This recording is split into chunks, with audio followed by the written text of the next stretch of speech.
Okay, guys, so you need to be putting the final review in your journal. For me, I'm going to be on page 24. Maybe it's page 25. Yeah, mine should have been page 25.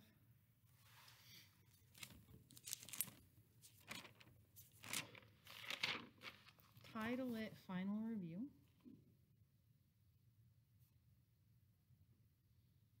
Now, some of you are trying to number this and put the questions down before you even solve any of them. That doesn't make any sense because you don't know how much room you're going to need.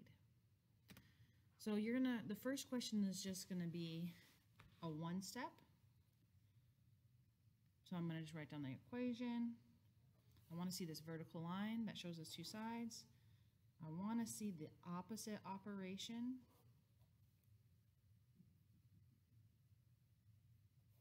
And the answer.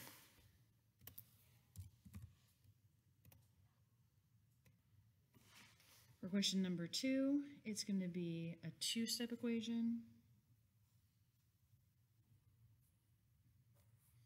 We're going to isolate the term with the variable first.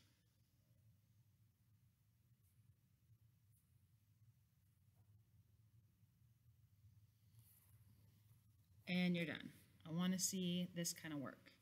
The vertical line, the opposite operation, show me clearly that you're doing the same thing to both sides of the equation.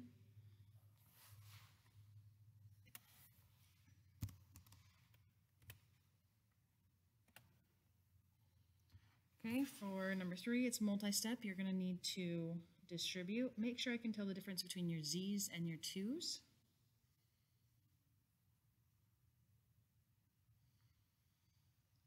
Some of us are getting confused on what goes where. So these don't combine because they're not like terms, but also because this 4 is going to get distributed.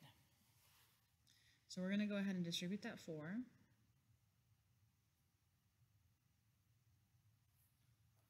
We're going to combine like terms. Everything else is just coming down. We're going to isolate that variable. Good morning, I'm videoing. And then I'm going to solve for my variable.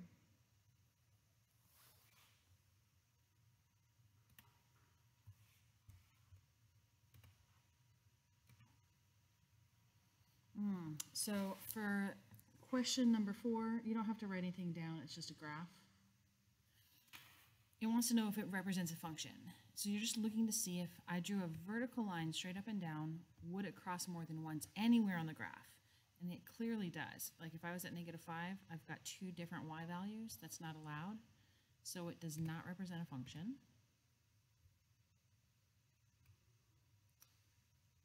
For the function's range. So this is pretty easy. Remember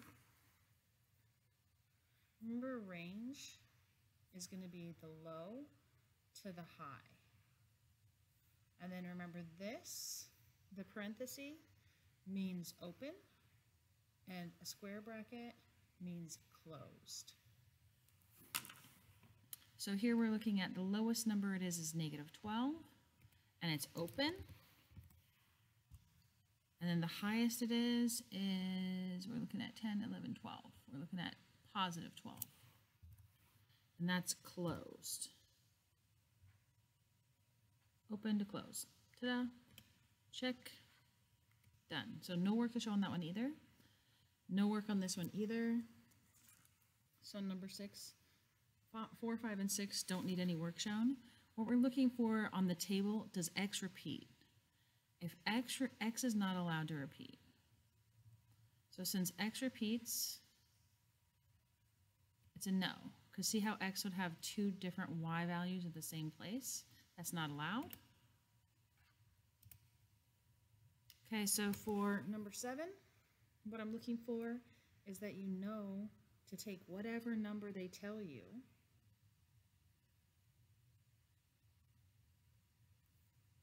and replace the x with it. So that shouldn't be an x. It should be whatever number's inside.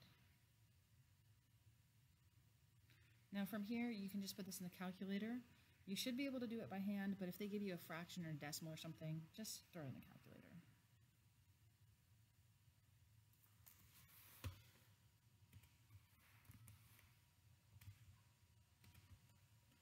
Okay, so this one looks scary, but it's super easy. So for example, if I had f of 0, if I had f of, I don't know, -2, and if I had f of 5. Okay, I'll show you all of these. F of 0, that means, so the inside number is your x value. So at 0, we're at -4. So this would be -4. At -2, the y value, so I go to x equals -2, and then I go till I touch the blue line, straight up and down on this vertical line, and that's at y equals -2. At f of 5, this one might be a little confusing or tricky. Actually, I'm going to make it a 6 so that it's a little bit harder. So the 6, you can see if I go up, the open circle doesn't count. So we have to go till we're touching either a solid line or a closed circle. So I'd be down at -10. So for positive 14, I just come over to where it's positive 14, go up till I'm touching, and that's just 3 up. So my answer is just 3.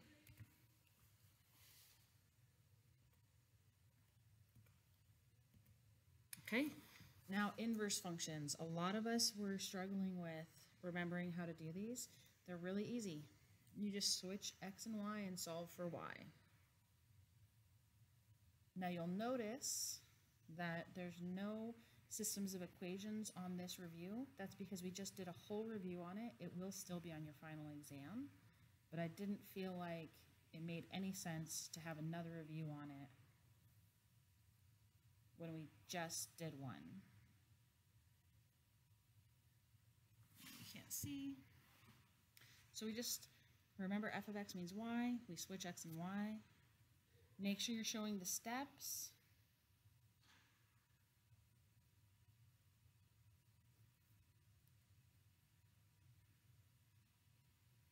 This is the answer, but they're not going to write it with a y. You're going to have the inverse function notation. So I grab the little fraction bar first. X plus 10 over 4. Ta-da! You know, that one's pretty easy. Let me see. I'm gonna make mine harder. What if it was like 2 over 3x minus 1? This would be x equals 2 over 3y minus 1. Then you're going to add the 1 to both sides.